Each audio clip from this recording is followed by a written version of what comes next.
चलिए नमस्कार आदाब। तीर्थों के राज प्रयागराज में इस वक्त मेरी मौजूदगी है और इस्कॉन मंदिर के तमाम चाहने वाले हैं। मोटिव इसका रहता है कन्हैया से प्रेम करना, कन्हैया का विस्तार करना और कृष्ण में रम जाना।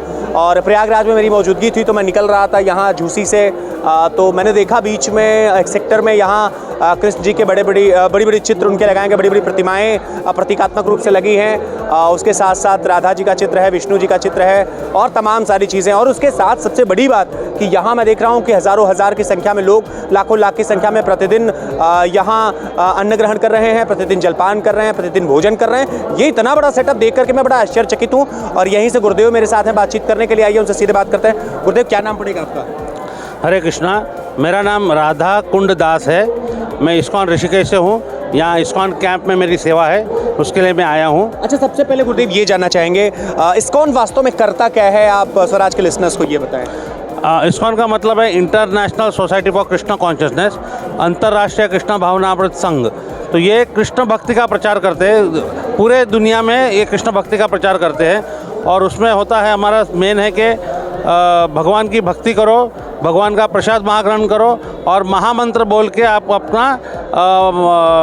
ये जीवन से हम गोलोक धाम जा सकते हैं। ये हमारा कंप्लीट फिलॉसफी है। अच्छा, यहाँ वास्तव में ये जो पूरा सेटअप आप लोगों ने बनाया है, यहाँ क्या क्या होता है और क्या क्या चीज़ें हैं?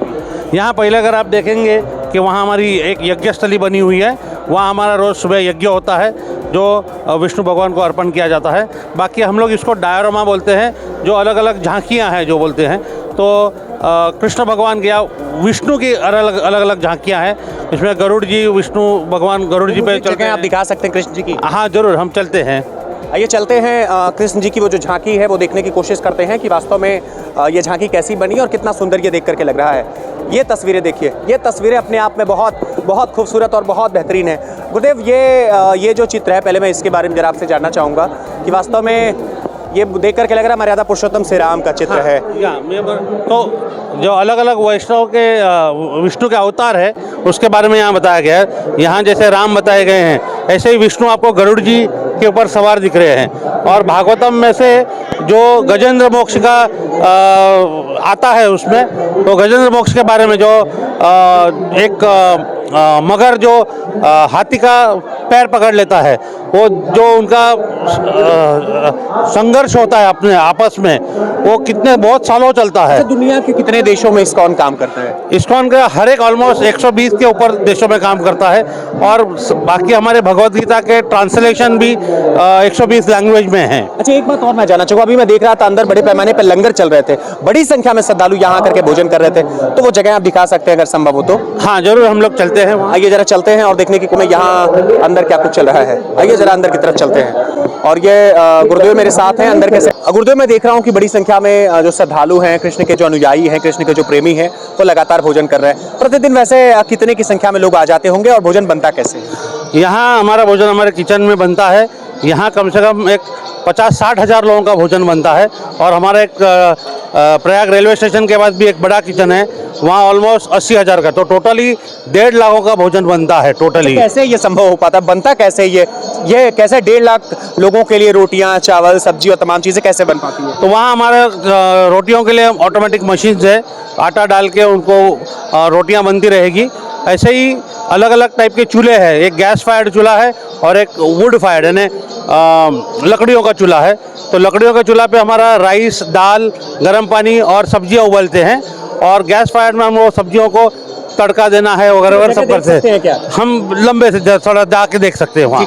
अब वहाँ मैं देख रहा हूँ रसोइयों में, बाप रे बाप, इतनी बड़ी संख्या में लोग। और मुझे बड़ा आश्चर्य है कि ये हो कैसे पाता है, कैसे ये आटे में देख रहा हूँ, ये सब्जियां मैं देख रहा हूँ, इतने सारे कारीगर, कैसे हो पाता है ये सर? काफ़ी चीज़ों के लिए हमने मशीन है, हमारे पास सब्जी कटिंग मशीन है, हमारे पास आटे बुनने का मशीन है।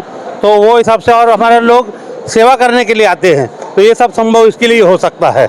अच्छा, ये वैतनिक कर्मचारी हैं या अवैतनिक हैं लोग प्रभु के सिद्धा से? हाँ, मोस्टली अवैतनिक है।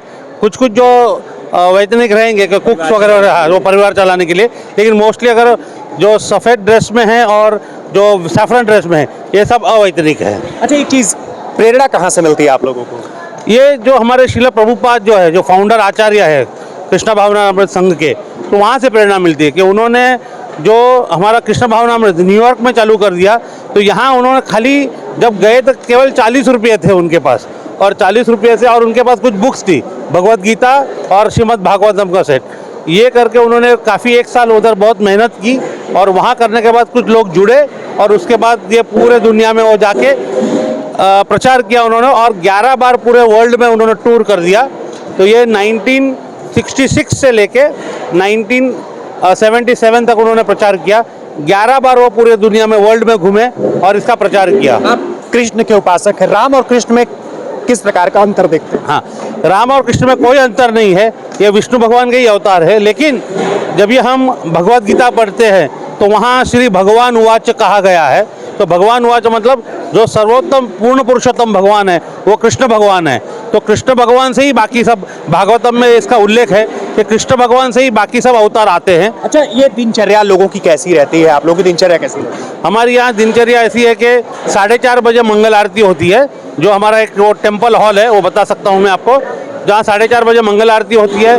उसके बाद नरसिंह प्रेयर बोलते हैं, तुलसी आरती होती है।